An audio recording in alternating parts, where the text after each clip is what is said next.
زیادہ تنقید نہ کریں، بہت زیادہ تنقید نفرت اور برے رویے کا باعث بنتی ہے۔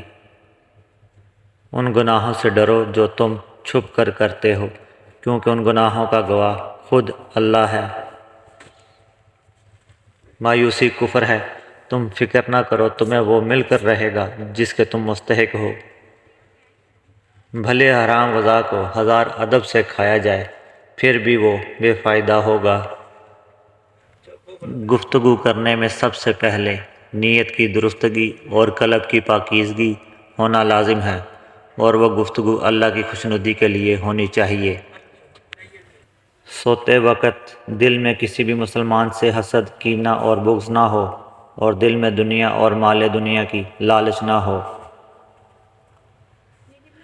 حضرت آدم علیہ السلام کی توبہ 20 سال بعد قبول ہوئی۔